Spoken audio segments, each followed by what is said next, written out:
So, from the prosecutor's perspective, President Lawrence used to be an assistant United States attorney in the Southern District of New York.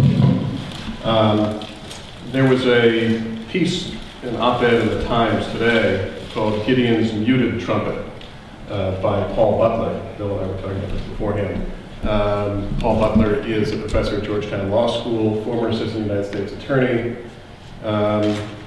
And he says about what he calls the unfulfilled promise of Gideon, that 50 years after the Supreme Court in Gideon guaranteed legal representation to poor people charged with serious crimes, low-income criminal defendants, particularly black ones, are significantly worse off. And what he says, and the question for you, he says, don't blame public defenders who are usually overwhelmed.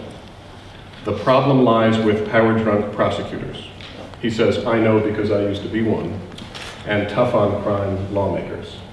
From your perspective, where in the overall responsibility for the administration of justice do the sentencing guidelines and the discretion that prosecutors have fit into this conversation? Well, let me start with a full disclosure. Paul Butler, who you referred to in that article, is a dear good friend. Before he was on the Georgetown Law faculty, he was on the George Washington University Law faculty. And you'll forgive me a parochial moment if I say that I'd like to think that had I stayed there, I could have kept him. And it just so burns me to think we lost him to the crosstown rival over at Georgetown. Right, that part of the program is now done. Now I can get to your question. Paul is a distinguished scholar and has written a work that I recommend to all of you with the unlikely total of Let's Get Free Towards a Hip-Hop Theory of Justice. Very intriguing, provocative book. As a matter of fact, just one more point of digression, if I might. Every time Paul wrote something, I knew that my next day at the office would never be lonely, because my phone line lit up with alumni who said, how can you let a guy like that be on your faculty when he writes all these crazy things? Paul's thoughts were just crazy enough to be true, and that's what makes him so provocative and so important. One of the things I think that came across in his remarks so powerfully, and maybe went by too easily, is that word passion kept coming up. And my guess is that if you had the chance to read the Gideon opinion, the word passion may not be what sort of leaped to mind, but it's written in a careful legal argument, crafted constitutional interpretation. Hugo Black was a senator, but a lawyer who really thought these things through carefully. He was a strict constructionist who looked at the text and tried to see what was implied by the text and meant by the text, and then to apply that. So where's the passion coming from?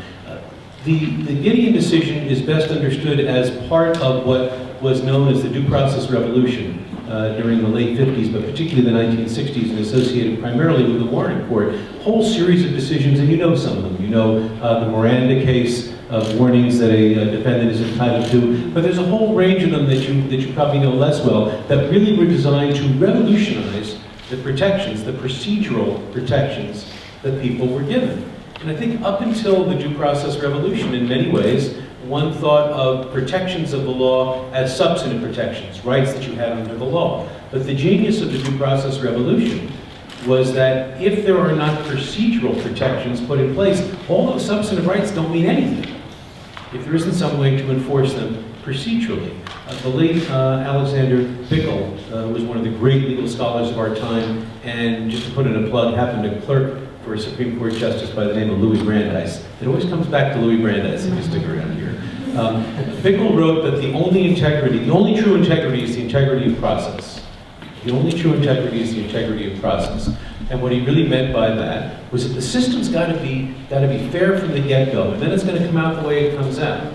And sometimes people are going to go to jail. In fact, with all due respect to Paul Butler, sometimes poor people are going to go to jail. And sometimes poor people are going to go to jail when you might actually be able to argue that had they been born in different circumstances, they would have made different choices. I don't think Bickel would have a problem with that. But Bickel would certainly say, damn it, they better have a good lawyer to be able to represent them. Otherwise, there's no integrity of process. So where does the passion come from? I think the passion comes from the fact that this integrity of process, this due process revolution, was really built along the notion that everyone who's a member of society starts with certain inalienable rights. We know where that comes from. but then has a right to have them enforced, and here's the payoff, it triggers certain obligations of the government back to help enforce them. That the government has certain obligations to make those rights enforceable. That's what it means to be a member of the community. So applying this in the case of criminal defendants is actually a very powerful insight. Because probably nowhere more than in the criminal justice system is it very easy for us to fall into the habit of the sort of we-they stuff. We are the law-abiding members of society, and they are the bad guys who deserve to be punished. And the genius of the due process revolution was to say, there's only we's in this story as long as the eye can see. Everyone who's a member of the society is in the we category. And they're all entitled to certain rights that are enforceable against the government, have to be protected by the government, and one of those rights is the Sixth Amendment right to a fair trial, and that requires the right to a lawyer to enforce that. And then the chips fall where they may. Now, Paul's point that at some point that prosecutors have obligations in the system and that's part of where the Gideon dream has not been realized, I think goes back to this we-they point. I was trained as an assistant U.S. attorney in the Southern District of New York to use the line from a very famous Supreme Court decision that prosecutors are obliged to strike hard but fair blows. And that our job was not to see that the government won, it was to see that justice was done. And I know perfectly well that sounds unbelievably corny to you guys. But we really were trained to think that way. And it's a very powerful point to say that unlike a private lawyer whose job is to represent his or her client zealously within the bounds of the law, that means really to try to win. And then the other lawyer does the same thing. And through that tension, through that process, comes justice. That is not the obligation of an assistant U.S. attorney. It is not to see that your client should win. It is to see that justice is done. Strike hard but fair blows, which means sometimes you're supposed to lose. That's what it means to be a prosecutor. That is, in fact, in the early 1980s, when I started at the U.S. Attorney's Office, how we were trained. Even the defendant is part of we. And I'm over-romanticizing it ever so slightly, I'm sure. Which is to say, it was not always carried out, to be sure.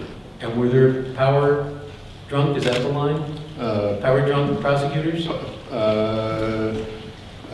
Power drunk prosecutors. Power drunk prosecutors. Yeah, Paul's got a pretty good way of turning a phrase. Were there power drunk prosecutors in the U.S. Attorney's Office when I was there? There might have been a couple. No one I knew. But the point is that that was contrary to the way in which we were supposed to be trained. I think the real challenge in the criminal justice system generally is to break down that we-they stuff. Because I think once the we-they stuff comes into place, then it becomes not a process to determine the outcome of whether people are guilty or not. It becomes a process to convict people who are assumed to be guilty. If you're just processing the chattel, to use Tom Wolfe's colorful expression from Bonfire of the Vanities, if you're just finding a way to process guilty people and put them in jail, then the truth is, why bother with the expense of giving them a lawyer? But on the other hand, what you're really doing is validating the rights of every member of society. To see how that outcome ought to come out, how that case ought to come out, then you do need the lawyer representing them, and the prosecutor's job then is to see that the right outcome happens. I think Paul raises a powerfully important challenge to his former profession and mine. In a